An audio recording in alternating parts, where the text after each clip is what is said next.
दोस्तों मेरी पहली जॉब थी meritnation.com। ये इन्फो एज का एक प्रोडक्ट था और ये जॉब मुझे मिली थी एमबीए करने के बाद। इसकी जो जॉब रिस्पॉन्सिबिलिटीज़ थी वो बहुत मज़ेदार थी। यानी कि आपको 8 से 10 घंटे फ़ोन पे रहना होता था। आपके पास कॉल्स आती थी, आपको कॉल्स रिसीव करना होता था और रिसीव करने के बाद अपने एजुकेशनल प्रोडक्ट, जी हाँ, ये कंपनी भी एजुकेशन में डील करती थी। तो तमाम तरीके के एजुकेशनल प्रोडक्ट हैं जिनको कि हमें पेरेंट्स को बेचना होता था। अब चूंकि अगर आपने सेल्स में कभी काम किया हो तो आपको पता होगा, आप सच बोल के कभी भी कोई प्रोडक्ट बेच नहीं सकते। तो बहुत ढेर तरीके से हमें झूठ बोलने होते थे, कस्टमर को पटाना होता था so that we can sell our product to them. 2 महीने काम करने के बाद मैंने ये जॉब छोड़ दी। मैंने किसी और कंपनी को ज्वाइन किया। वहाँ पे मैंने लगभग 1.5 से 2 साल दिए। इसके बाद मेरी ज़िंदगी में एक अजीब सा मोड़ आया जब मैंने अपनी पहली स्टार्टअप कंपनी ज्वाइन की, Cars24। ऑब्वियसली meritnation.com भी एक स्टार्टअप था, लेकिन वो एक ब्रांड के साथ था। वो naukri.com जैसे ब्रांड के साथ एसोसिएटेड था। बट अगर मैं Cars24 की बात करूं तो Cars24 तब तक एक ब्रांड नहीं बना था। Cars24 अपना प्रमोशन हर जगह कर रहा था। आपको याद होगा महेंद्र सिंह धोनी वाला ad, DRS, Dhoni review system. Dhoni और इन जैसी पता नहीं कितनी सेलिब्रिटियों का इन्होंने फ़ायदा उठाया, उनकी लोकप्रियता को भुनाया। अब जो सेलिब्रिटी किसी कंपनी का प्रचार प्रसार करती हैं, प्रमोशन करती हैं, उन्हें तो ये नहीं पता होता कि उनका बिजनेस कैसा चल रहा है। ना ही उनको इससे मतलब होता है। उनको बस अपनी एक मोटी रकम उठानी होती है और उसका प्रमोशन करना होता है जिस ब्रांड के साथ भी वो जुड़ रहे हैं। तो अब मैं सुनाता हूँ आपको Cars24 की कहानी।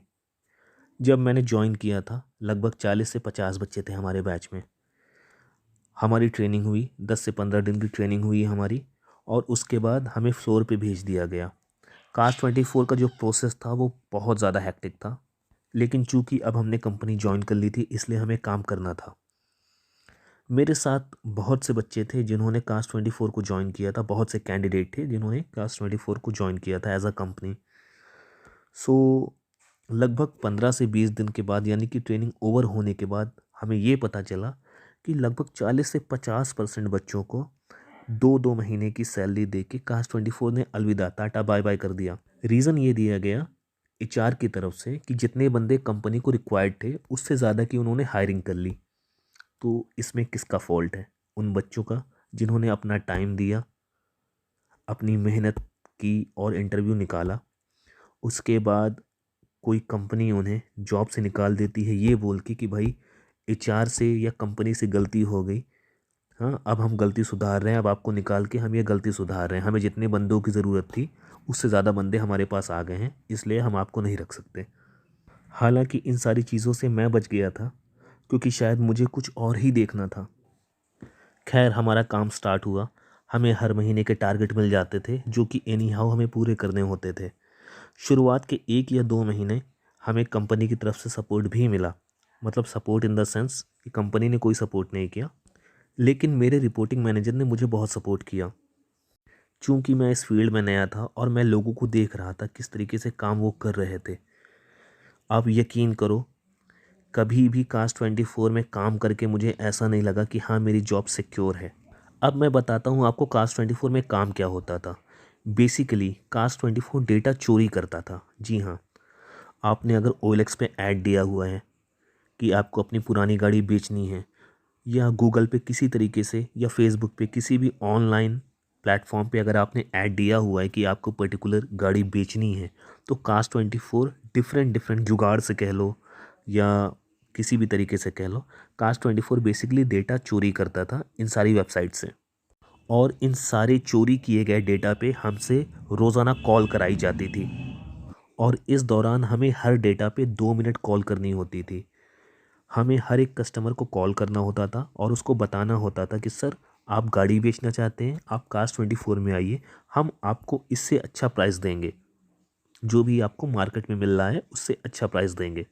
अब ये कस्टमर हमारे पास आते थे इस एक्सपेक्टेशन से कि हाँ Cars24 से कॉल आया था और उनको उनकी गाड़ी का बहुत अच्छा प्राइस मिलने वाला है। तो कस्टमर आने के बाद वहाँ बैठी रिसेप्शन पे गर्ल, वो उसका अपॉइंटमेंट क्रिएट करती थी और अपॉइंटमेंट क्रिएट करने के बाद उसकी गाड़ी को इवैल्यूएशन एग्जीक्यूटिव को देती थी जो कि गाड़ी का इवैल्यूएशन करता था। अब मज़े की बात तो ये है कि जिसको Cars24 इवैल्यूएशन इंजीनियर कहता था वो आपके बगल में बैठा हुआ या आपकी चौराहे की दुकान में बैठा हुआ एक नॉर्मल एक छोटा सा मैकेनिक था। बहरहाल कस्टमर इवैल्यूएशन इंजीनियर के साथ जाता था और अपनी गाड़ी का इवैल्यूएशन कराता था। इस पूरे प्रोसेस में लगभग आधे घंटे लग जाते थे। गाड़ी की छोटी से छोटी चीज़ और बड़ी सी बड़ी चीज़ को ठोक बजा के अच्छे से चेक किया जाता था। इन सारी चीज़ों को चेक करने के बाद Cars24 के इनबिल्ट ऐप में गाड़ी की कंडीशन के हिसाब से रिपोर्ट सबमिट की जाती थी। जैसे ही ये बंदा रिपोर्ट सबमिट करता था ऑटोमेटिकली गाड़ी को लाइव बिडिंग पे भेज दिया जाता था। अब लाइव बिडिंग करता कौन था? Cars24 की माने तो लाइव बिडिंग Cars24 के चैनल पार्टनर करते थे। ऐसा Cars24 अपने एग्जीक्यूटिव को बोलता था कस्टमर को बोलने के लिए। असलियत क्या थी? असलियत ये थी मेरे भाई कि जो भी लाइव बिडिंग होती थी उस पे ऑक्शन करने वाले लोग कोई और नहीं, आपके गली नुक्कड़ मोहल्ले के चैनल पार्टनर का नाम लेके डिस्ट्रीब्यूटर डीलर होते थे। वही लोग जो गाड़ियों का काम करते हैं, गाड़ियां खरीदते हैं और बेचते हैं। यानी कि शुरुआत से लेके लास्ट तक झूठ। अच्छा चलो अब आगे चलते हैं। अब लाइव बिडिंग 25 मिनट की होती थी जिसमें हर एक डीलर डिस्ट्रीब्यूटर अपने ऐप के थ्रू, यानी कि Cars24 का एक ऐप होता था जिसके थ्रू वो बिडिंग करते थे, तो उस ऐप के थ्रू वो बिडिंग करते थे। 25 मिनट का प्राइस होता था। जो भी हाईएस्ट बिडिंग करेगा इन 25 मिनट में ऑटोमेटिकली 25 मिनट बाद ऑक्शन ओवर हो जाता था। जो भी हाईएस्ट बिड क्लोज करता था, जो भी हाईएस्ट बिड डालता था, 25 मिनट के अंदर उस प्राइस पे गाड़ी का बिड लॉक हो जाता था। अब लॉक होने के बाद हम गाड़ी का प्राइस कस्टमर को बताते थे। गाड़ी का प्राइस ज़्यादातर टाइम अंडर वैल्यूड आता था तो कस्टमर गाड़ी नहीं देता था। अब यहाँ से शुरू होती है Cars24 की असली रंगबाजी। अब भैया हर एक बंदे को जो भी गाड़ी यहाँ से बिड करा के गया है उसे हम तब तक कॉल करते थे जब तक कि वो गाड़ी Cars24 को सौंप ना दे। इस दौरान सेल्स की सारी तिगड़मबाजी लगाई जाती थी। झूठी डीलिंग, फर्जी पेपर पे साइन, मतलब कुछ भी नहीं छोड़ा था। अच्छा मज़े की बात तो ये है कि जो भी प्राइस बिडिंग पे क्लोज होता था Cars24 उसमें से अपना मार्जिन लेस करके कस्टमर को दिखाता था। यानी कि लेट सपोज़ आपके पास एक सेंट्रो गाड़ी है 2015 मॉडल की जिसका प्राइस लेट सपोज़ आ गया है 2,20,000 रुपये। तो ये जो 2,20,000 रुपये है ये आपका बिडिंग अमाउंट है जो कि डीलर ने आपकी गाड़ी को दिया है। लेकिन Cars24 इसमें से 20,000 रुपये अपना मार्जिन रख लेता था। यानी कि 2,20,000 में से आपके पैनल पे जो शो करेगा वो शो करेगा 2 लाख। यानी कि कस्टमर को आपको 2 लाख ही आप दे सकते हो, उससे ज़्यादा नहीं दे सकते हो। जबकि उस गाड़ी पे ऑलरेडी Cars24 अपना मार्जिन बचा चुका है। और एक मज़े की बात सुनो, प्रोसेसिंग के नाम पे Cars24 सर्विस चार्ज के नाम पे Cars24 अलग से कस्टमर से 5 से 6 हज़ार रुपये एक्स्ट्रा लेता था। यानी कि एक तो 20,000 का मार्जिन प्लस 5 से 6 हज़ार रुपये Cars24 कस्टमर से लेता था, सो दैट कस्टमर को ये लगे कि Cars24 ने जो भी गाड़ी का हमारा प्राइस दिलवाया है ये अपना Cars24 एक सर्विस चार्ज ले रहा है लगभग 4,000 5,000 रुपये, जो कि सरासर झूठ था। अच्छा हर एक गाड़ी का डेटा एग्जीक्यूटिव के पास सिर्फ 3 दिन तक होता था। 3 दिन के बाद ऑटोमेटिक ये डेटा उसके डैशबोर्ड से हट जाता था और ये हटने के बाद जाता था बैकएंड में। ये कॉल सेंटर Cars24 का ब्रह्मास्त्र था। यानी कि अगर एग्जीक्यूटिव गाड़ी नहीं ले पाया मार्जिन में तो Cars24 सेम गाड़ी को कॉल सेंटर से ट्रेस करता था। अब यहाँ पे वो क्या करता था, यहाँ पे वो अपना मार्जिन हटा देता था। यानी कि जो 2,20,000 रुपये की गाड़ी थी जिस पे Cars24 20,000 रुपये अपना मार्जिन रख रहा था और कस्टमर को 2 लाख रुपए ऑफर कर रहा था, अब वो मार्जिन हटा देता है। वो 2 लाख की जगह 2,20,000 रुपये पूरे के पूरे ऑफर करता है कस्टमर को। अब कस्टमर भी खुश हो जाता है कि इकट्ठे उसको 20,000 रुपये का एक्स्ट्रा अमाउंट मिल रहा है उसी गाड़ी पे, वो भी Cars24 जैसे ब्रांड शोरूम से। अगेन ध्यान रखिएगा Cars24 ने सिर्फ मार्जिन हटाया है, उसका प्रोसेसिंग चार्ज अभी भी वही है 5,000 रुपये का। यानी कि Cars24 आइदर रिटेल एग्जीक्यूटिव के थ्रू और कॉल सेंटर के थ्रू मुनाफा कमा रहा है। अब आप ये सवाल पूछ सकते हो कि भाई इसमें गलत क्या है?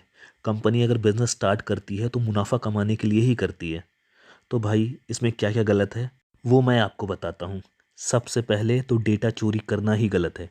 अगर कोई कस्टमर गूगल पे, फेसबुक पे या OLX पे कहीं भी अपना डेटा डालना है तो वहाँ से उसका डेटा कलेक्ट करना, ये डेटा चोरी करना हो गया। सिंपल सी बात है। दूसरी चीज़, कस्टमर को कॉल करके बुलाना और ये कहना कि भाई आपकी गाड़ी का हम ज़्यादा से ज़्यादा प्राइस देंगे और उसके बाद उसकी गाड़ी को एक अंडर वैल्यू प्राइस देना, वो भी गलत है। फिर कस्टमर से ये बोलना कि भाई आपकी जो गाड़ी है ये हमारे चैनल पार्टनर को जाएगी, हम हॉस्पिटल्स, हम MNC कंपनियां जहाँ पे कैब चलती हैं उन लोगों को गाड़ी देते हैं, ये भी गलत है। क्योंकि गाड़ी सिर्फ और सिर्फ डीलर और डिस्ट्रीब्यूटर के पास जाती है जहाँ से वो बंदा किसी दूसरे को गाड़ी सील करता है। इसके साथ ही साथ सर्विस चार्ज को लेके भी झूठ बोला जाता है कि Cars24 सर्विस चार्ज के नाम से आपसे सिर्फ 4 से 5 हज़ार रुपये ले रहा है, जो कि सरासर झूठ है। Cars24 एक एक गाड़ी पे 1-1 लाख रुपए तक कमाता है झूठ बोल के। एक और अंदर की बात बताऊं मैं आपको, Cars24 एग्जीक्यूटिव को ये अथॉरिटी देता है, उनको एक तरह का डमी सॉफ्टवेयर देता है आप कह लो, जिसमें वो गाड़ी का प्राइस अपने हिसाब से मैनिपुलेट कर सकते हैं। यानी कि उसी सेंट्रो का एग्जांपल लीजिए जिसकी गाड़ी का प्राइस आया था 2,20,000, जिसमें से 20,000 रुपये Cars24 ने मार्जिन रखा, 2 लाख रुपए कस्टमर को दिखाने के लिए डैशबोर्ड पे दिखाया। अब एग्जीक्यूटिव अगर चाहे तो उसी 2 लाख को कस्टमर को 1,50,000 की भी दिखा सकता है। यानी कि 50,000 रुपये का एक्स्ट्रा मार्जिन एक एग्जीक्यूटिव अपनी कंपनी के लिए बचा सकता है। और मान लीजिए एक 50 भी डील क्लोज नहीं होती है तो 1,60, 1,70, 1,80, 1,90, 2 लाख तक का ऑप्शन है उसके पास। किसी ना किसी नंबर पे तो डील क्लोज हो ही जाएगी, और अगर उनसे भी बच गई तो कॉल सेंटर वाले तो हैं ही। अब ये बात तो हो गई कि Cars24 कस्टमर को कैसे चीट करता है, लेकिन एग्जीक्यूटिव जो उसके पिलर हैं जिनकी वजह से उसका बिजनेस खड़ा है, वो एग्जीक्यूटिव को भी निकाल देता है। जी हाँ, हर महीने आपको एक टारगेट मिलेगा जो आपको एनी हाउ अचीव करना है। इन केस अगर आप अचीव नहीं कर पाते हो तो Cars24 आपको PIP इशू कर देता है, और PIP इशू करने के बाद भी अगर आप अपना टारगेट अचीव नहीं कर पाते हो तो Cars24 आपको टाटा बाय बाय बोल देगा। मैं यहाँ पे Cars24 की बुराई करने के लिए ये वीडियो नहीं बना रहा, मैं आपको सिर्फ ये बता रहा हूँ कि आज के टाइम पे स्टार्टअप कंपनियाँ धंधा कैसे चला रही हैं, सेल्स कैसे चला रही हैं, बिजनेस कैसे चला रही हैं। अब एक एग्जांपल लेते हैं ओयो वेडिंग्स का। Weddings.in ओयो का एक जॉइंट वेंचर है। मैंने इस स्टार्टअप कंपनी में भी काम किया है लगभग 3 महीने। जी हाँ, 3 महीने। उसके बाद मैंने छोड़ा नहीं था, इन लोगों ने ही निकाल दिया था। और मुझे अकेले को नहीं निकाला था, लगभग 700 से 800 एम्प्लॉय को इन्होंने सिर्फ एक कॉल पे, जी हाँ, सिर्फ एक जूम कॉल पे सबको लेड ऑफ कर दिया गया था। जब स्टार्टअप कंपनी की बात हो ही रही है तो व्हाइट हेड जूनियर, अरे अपना बायोजूस, उसको कैसे भूल सकते हैं। अब बायजूस या वाइट हेड जूनियर में मैंने काम नहीं किया है, लेकिन उनका कल्चर मुझे पता है क्योंकि मैंने उसका इंटरव्यू दिया है। भाई साहब तो इन दोनों कंपनियों से ज़्यादा महान है। ये लोग ट्रेनिंग में ही एग्जीक्यूटिव के ऊपर प्रेशर बनाते हैं कि आपको फला फला अमाउंट का प्रोडक्ट बेचना है कस्टमर को। अगर आप ऐसा कर पाते हो तो ही आपकी ज्वाइनिंग होगी, अदरवाइज़ आपको ट्रेनिंग से ही टाटा बाय बाय कर दिया जाएगा। जब आप इनका पैकेज सुनोगे तो दंग रह जाओगे। जो बंदा 2 लाख 3 लाख के पैकेज पे काम कर रहा था, ये उसको 8 लाख 9 लाख का पैकेज देते हैं। हालांकि ये वो पैकेज सिर्फ दिखाने लायक होता है, वो एक्चुअल में नहीं होता। वो कहावत है ना, हाथी के दांत खाने लायक और दिखाने लायक और। ये पेरेंट्स को बच्चों की फ्यूचर के नाम पे इतना ज़्यादा डराते हैं, इतना ज़्यादा डराते हैं कि पेरेंट्स भी थक हार के इनके चंगुल में फंस जाते हैं। तो कुल मिला के इस वीडियो को बनाने का मकसद सिर्फ इतना सा है कि आज के टाइम जो भी स्टार्टअप कंपनियां हैं, चाहे वो Cars24 है, ओयो है, वाइट हेड जूनियर है, या कोई भी ऐसी कंपनी, ये सारी की सारी कंपनियां एम्प्लॉयज़ का खून चूस रही हैं, उनका शोषण कर रही हैं, हैरेस कर रही हैं, ओवर टाइम करा रही हैं और बिना नोटिस के उनको निकाल रही हैं। और हमारी देश में ना ही कोई गवर्नमेंट इसके लिए एक्शन ले रही है, ना ही कोई और सरकारी विभाग इसके लिए एक्शन ले रहा है। ये वीडियो आप चाहो तो शेयर कर सकते हो अपने स्टूडेंट्स के साथ, कलीग्स के साथ, दोस्तों के साथ, सो दैट उनको फ्यूचर में पता हो कि अगर वो स्टार्टअप, ख़ास तौर से ऐसा स्टार्टअप ज्वाइन करते हैं तो भविष्य में उनके साथ क्या क्या परेशानी हो सकती है। शुक्रिया।